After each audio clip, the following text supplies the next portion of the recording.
हमारा इंट्रोडक्शन तो सिर्फ इतना ही है जो दुनिया आज हमें पहचानती है। या रसूल अल्लाह, तेरे इश्क की बदौलत मुझे जिंदगी मिली है। वाह क्या बात है, मेरी बात बन गई है तेरी बात करते करते। सुभान अल्लाह।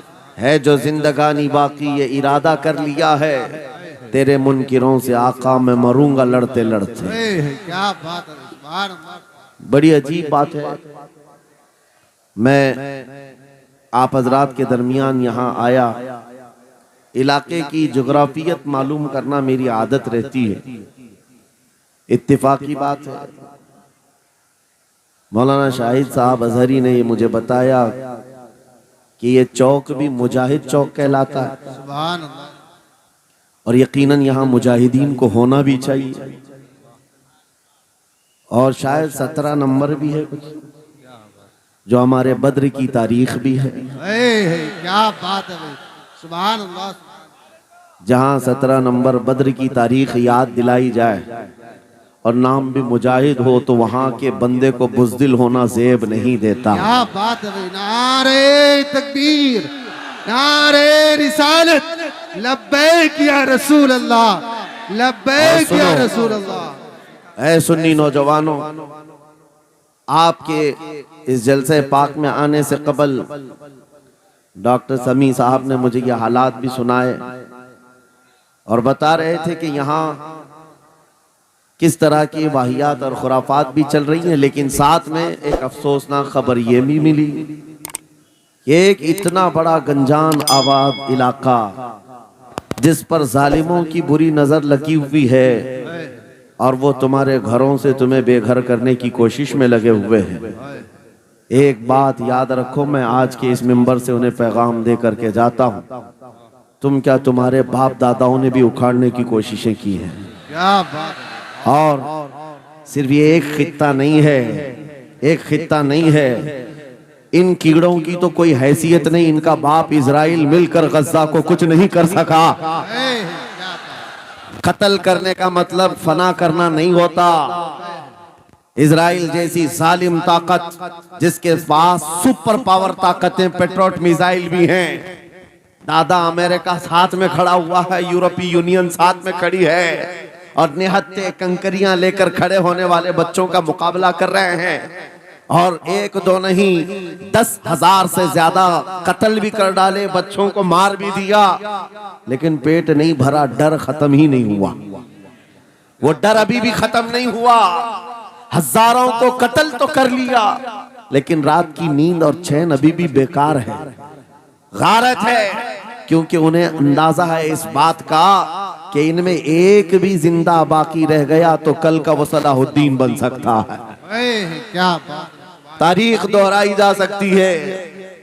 तुम्हारे इलाकों को उखाड़ फेंकने और इसको बेघर करने की एक ही साजिश होती है कि ये गुलामान उम्मत मुहम्मदिया में रसूल पाक सल्लल्लाहु ताला अलैहि वसल्लम की इस उम्मत में कोई शेर बेदार ना हो जाए, वरना कुत्तों की नींद हराम करके रख देगा। क्या बात। मेरे अजीजों, अपनी वैल्यू समझो, अपनी हैसियत समझो। जब तुम्हारे साथ बुरी नजर लग जाए तो तुम्हारे उरूज और इर्तिका की मंजिलें शुरू हो जाती हैं। उन जालिमों को ये तारीख याद होना चाहिए कि जब मेरे ख्वाजा सरकार गरीब नवाज हिंदुस्तान तशरीफ लाए थे, उनके आने के बाद जो कुछ भी उनके साथ किया गया, उनके बाप दादाओं ने तारीख बताई होगी। गरीब नवाज को निकालने के लिए, उनकी झोपड़ी उजाड़ने के लिए, उनके खीमे को तोड़ने के लिए, यहाँ तक के सरकार गरीब नवाज जिस दरख्त के नीचे बैठे वहां से उठवा दिया, क्या क्या नहीं किया। लेकिन आज तारीख 800 साल के बाद भी सन्नाटेदार थप्पड़ मार करके बता रही है, जिसको तुम यहाँ से बेघर करने की कोशिश कर रहे थे, अल्लाह ने उसे ऐसा बादशाह बनाया। तुम्हारी हुकूमतें 5 साल के बाद डील डोल होने लगती हैं, और उस मर्द कलंदर की हुकूमत 800 साल से चल रही है, वो भी गर्दनों पर नहीं, लाखों दिलों पर हुकूमत कायम है। क्या बात है भाई, सुभान अल्लाह। कुरान में अल्लाह फरमाता है, वो अम्मा मा यनफउन नास फयमकुतु फिल अर्द, जो लोगों को नफा देता है वो जमीन में बरकरार रहता है। बेशक कुरान की आयत पढ़ करके मैं तुम्हें हौसला देता हूँ, तुम्हें यह हौसला देता हूँ। अल्लाह ने कुरान में फरमाया इन्ना अर्दी वासिया, मेरी जमीन बहुत कुशादा है, मेरी जमीन बहुत कुशादा है। रब ताला फरमाता है वलक़द कतबना फी ज़बूर मिन बादि ज़िक्र अन्नल अर्द यरिथुहा इबादियस सालिहून, हमने ज़बूर में ये लिख दिया है कि हम इस जमीन का वारिस नेक बंदों को बनाएंगे। सुभान अल्लाह। आप इस बात के खौफ में न रहे, इस बात के खौफ में न रहे। अजीज़ान गिरामी वक़ार, जो काम तुम्हें करने के लिए कहा गया है वो क्या है? वो एक ऐसा इनकलाब इस जमीन से आना चाहिए, एक ऐसा इनकलाब। आपको मैं एक बात बता दूं तारीख में, जो तुम्हारी सिचुएशन और तुम्हारी हालत के मुताबिक हो, मैं वो बात करने की कोशिश करता हूं ताकि तुम्हारे दिल पर असर हो। आप जिस इलाके में रह रहे हैं, आप यहाँ के हालात बेहतर जानते हैं। वो दिन याद करो जब नबी पाक सल्लल्लाहु तआला अलैहि वसल्लम ने ऐलान नबूवत फरमाया मक्का में, और उसके बाद कुफ्फार और मुशरिकीन का जुल्म शुरू हो गया। गरीब सहाबा को पकड़कर मारते थे।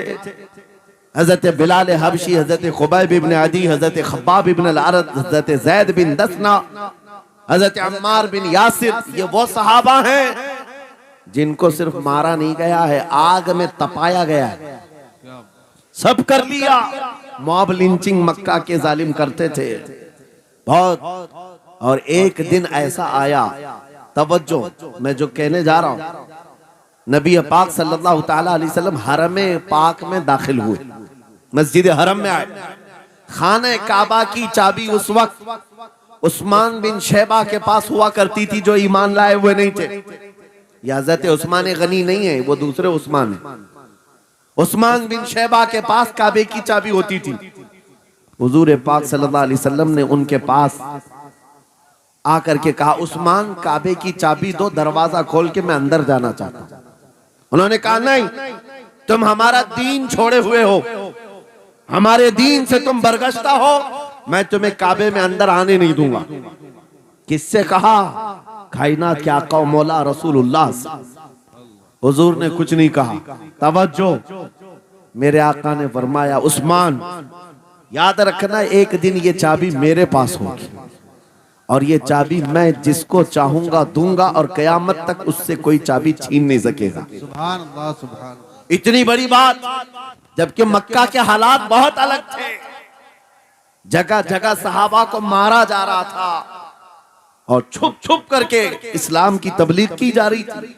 उस जमाने में मेरे आका फरमाते हैं उस्मान, ये चाबी एक दिन मेरे हाथ में होगी काबे की, मैं जिसे चाहूंगा अता करूंगा और फिर कयामत तक उससे कोई चाबी नहीं छीन सकेगा। यह हदीस पाक में मौजूद है। उस्मान बिन शैबा कहते हैं पहले तो मुझे हंसी आई, क्योंकि ये खाने काबा की चाबी की जिम्मेदारी आम नहीं होती, खानदानी है, बरसों से चली हुई विरासत के साथ आती है। और ये इस तरह से मुझे कह रहे हैं कि चाबी इनके पास चली जाएगी। और फिर उस्मान बिन शैबा कहते हैं इनके हालात देख करके तो लग नहीं रहा था कि चाबी जाएगी, लेकिन जलाल जिस अंदाज में गुफ्तगू हो रही थी, ये देखकर डर भी लग रहा था कि कहीं ये सचमुच चाबी ले तो नहीं लेंगे। फिर उस्मान बिन शैबा कहते हैं वो हालात भी आ गए कि जब रसूलुल्लाह हिजरत करके चले गए मक्का से, सहाबा भी घर बार छोड़कर चले गए। उस्मान बिन शैबा कहते हैं अब तो दिल मेरा चौड़ा हो गया, कहां मुझसे चाबी लेने की बात कर रहे थे, कहां इनका घर भी नहीं बचा, घर भी छोड़कर जाना पड़ा। अगर कल तुम्हारा घर छोड़कर जाना पड़े तो मेरी ये बात याद रखना, इस हदीस को याद रखना। हुजूर पाक हिजरत करके चले गए, सहाबा भी अपने घर बार सब छोड़कर मदीने चले गए।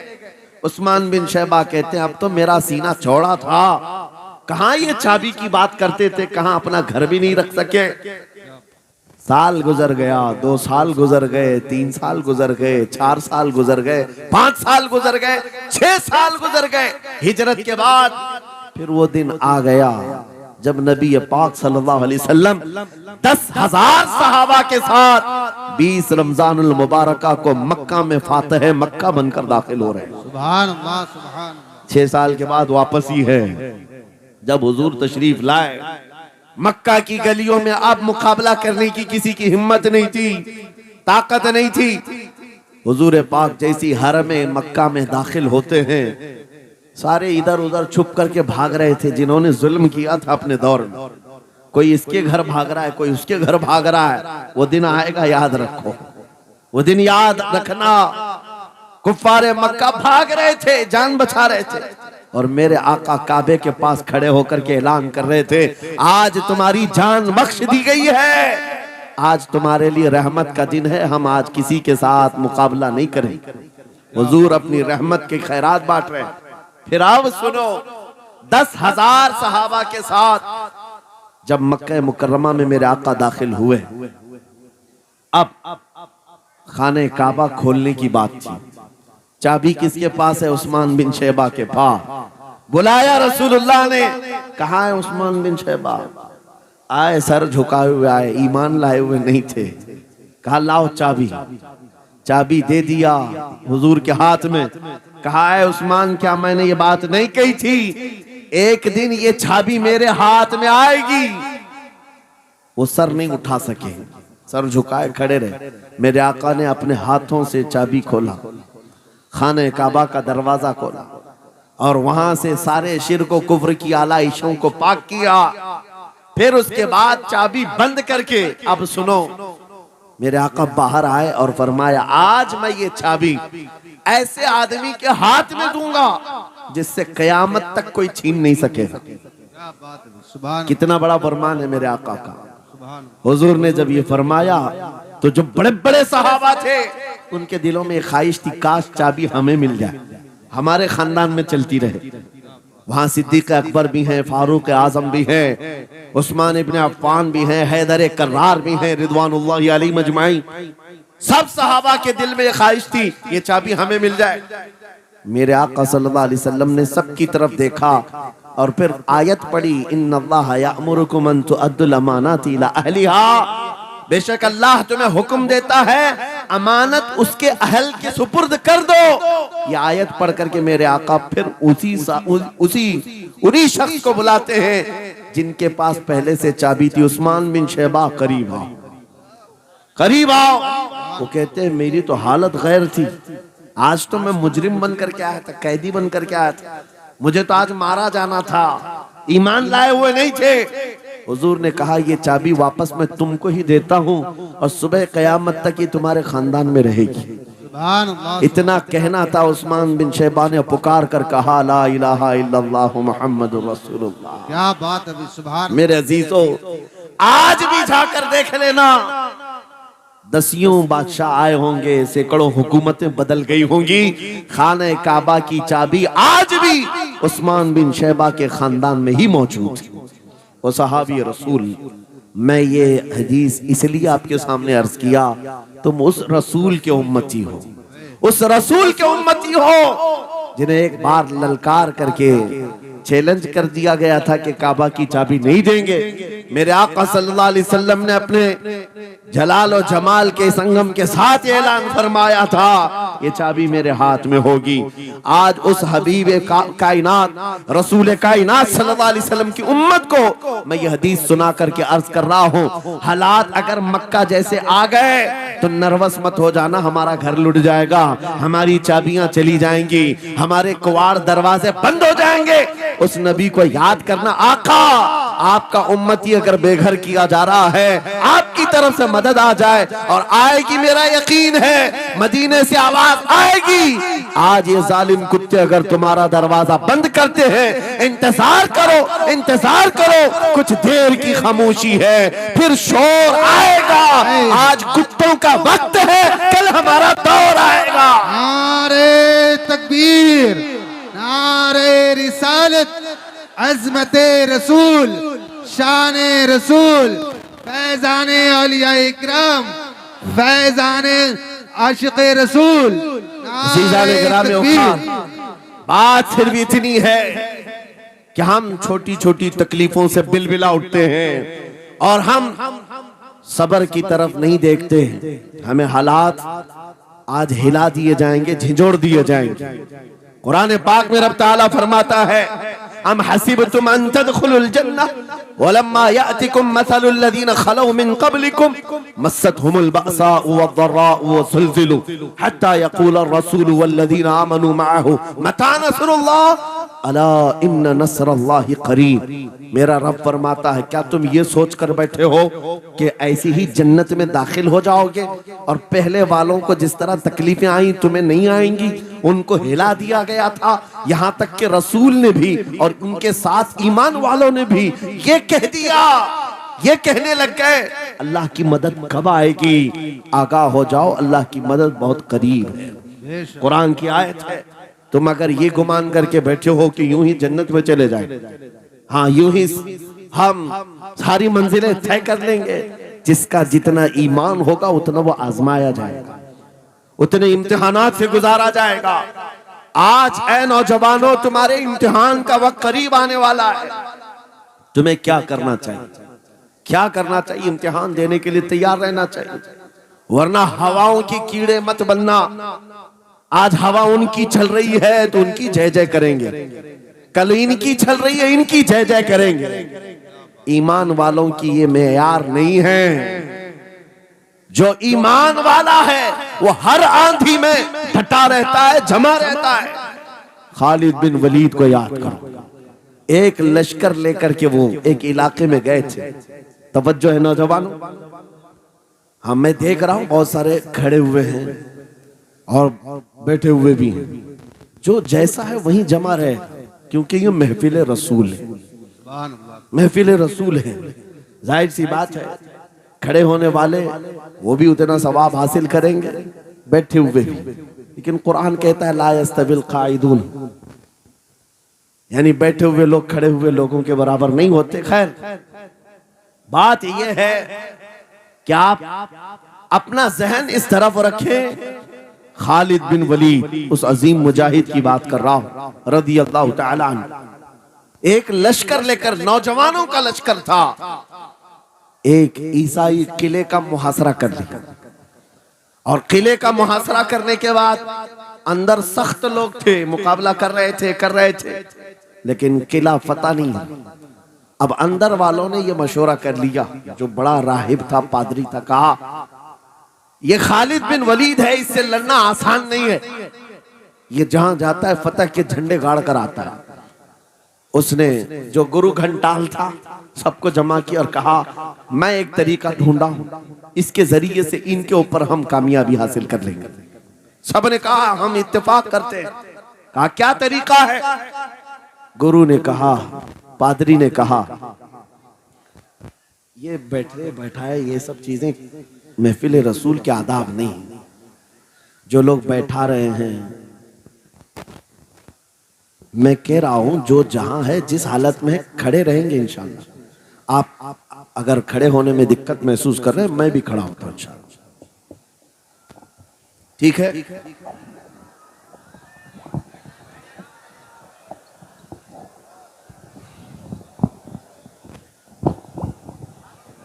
सुभान अल्लाह। मुझे पता है सब जवान हैं, सुबह तक खड़े होने को तैयार हैं, और हम भी खड़े रहेंगे इंशाअल्लाह। अब ठीक है, अब कोई किसी को बिठाए भी नहीं, कोई किसी को खड़ा भी ना करे। दुरूद पाक पढ़ लीजिए एक बार,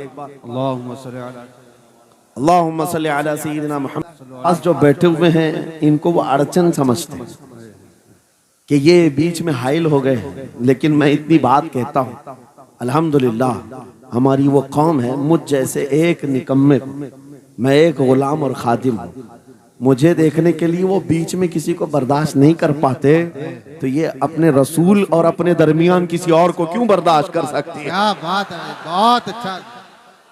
हम गुलामों के लिए इनके जज्बात हैं तो रसूल के लिए जज्बात और हैं। अल्हम्दुलिल्लाह वो इश्क अभी सलामत है, इसीलिए तो हम घूम रहे हैं। अगर मरे होते तो मुर्दों को कौन खिताब करता? जिंदगी अभी बाकी है और हमें उम्मीद भी बाकी है, उम्मीद बाकी है। खुराफात आ गई है, मुझे पता है, गलत काम बहुत आ गए हमारे मोहल्ले में।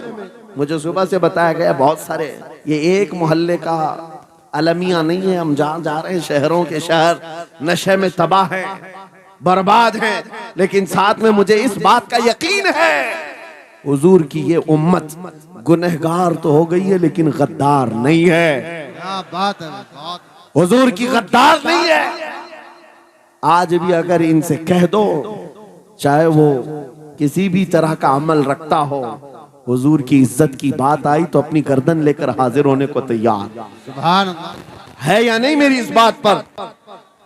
सुनो, खालिद बिन वलीद जब किले का मुहासरा कर चुके हैं, ईसाई पादरी ने अपने सारे साथियों से कहा, हम इनको 3 दिन का टाइम देते हैं कि हम इनको सुलह करने की बात करेंगे, लेकिन मेरी एक शर्त होगी, या अपने नौजवान साथियों को लेकर बाजार से गुजरते हुए आ जाए, अगर सही सलामत इनके सारे फौजी आ गए हम किले की चाबियां दे देंगे। सारे ईसाइयों ने पूछा, क्या करना क्या चाहते हो? उस पादरी ने कहा, मुल्क की मशहूर खूबसूरत लड़कियों को और ज़रो जवाहरात को मैं रास्ते पर बिछा दूंगा, नंगी लड़कियों को खड़ा कर रखूंगा, जब खालिद बिन वलीद की फौज यहाँ से गुजरेगी, नौजवान है, नफ्स भड़कता है, और इस तरह से एक नौजवान को खरीदने के लिए 2 ही चीजें होती हैं, एक औरत है, दूसरी दौलत है, और नौजवान इसमें फिसल जाता है। मैं जानता हूं कि जब ये दोनों चीजें सजा कर रख दी जाएं, खालिद बिन वलीद के ये लश्करी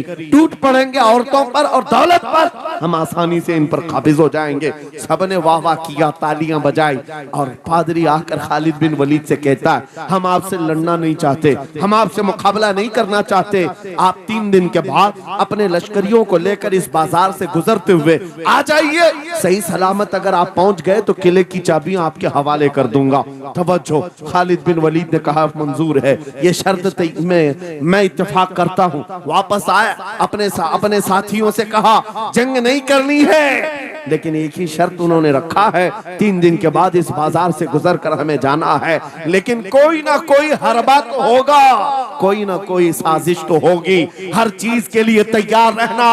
खालिद बिन वलीद अपने उन नौजवान लश्करियों से कह रहे थे, ऐ नौजवानों, तवज्जो से सुनना इस बात को, आज भी दुनिया ये सारे हरबों पर अमल कर रही है हमारे साथ, हमारे नौजवानों के साथ। खालिद बिन वलीद के 3 दिन गुजर गए, ईसाइयों ने अपनी तैयारियां खूब कर ली, बाजार में ओरियां लिबास में, आधे लिबास में नंगी लड़कियों को खड़ा किया, सरो जवाहरात दौलत के अंबार बिछा दिए।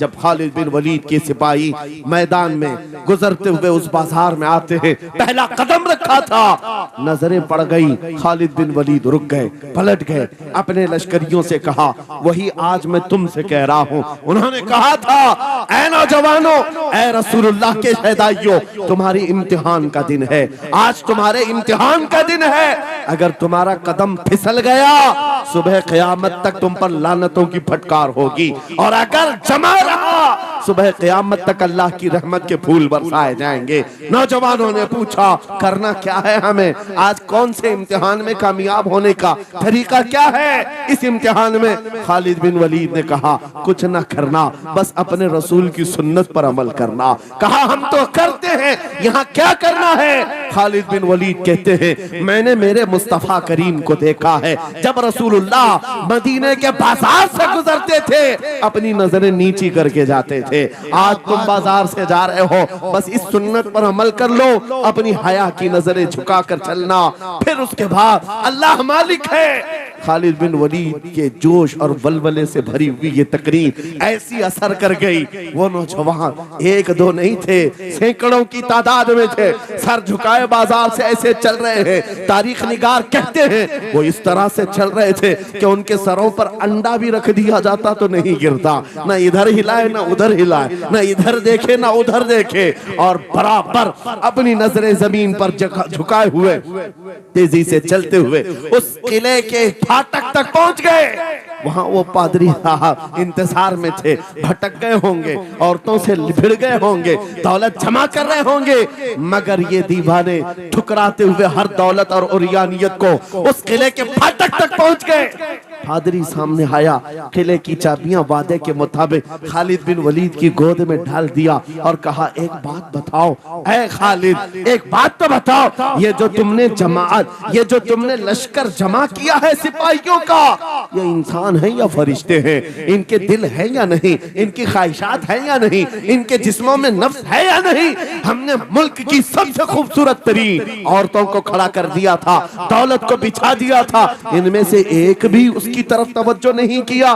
खालिद बिन वलीद मुस्कुराकर जो जवाब देते हैं वो हमारा ईमान होना चाहिए। क्या जवाब देते हैं? फरमाते, नादान, ऐ भाई, उन आंखों को तू खरीदने की कोशिश कर रहा था जिन आंखों में पहले से जमाले मुस्तफा बसा हुआ। क्या बात है भाई, सुभान अल्लाह। अल्लाह अकबर। या रसूल।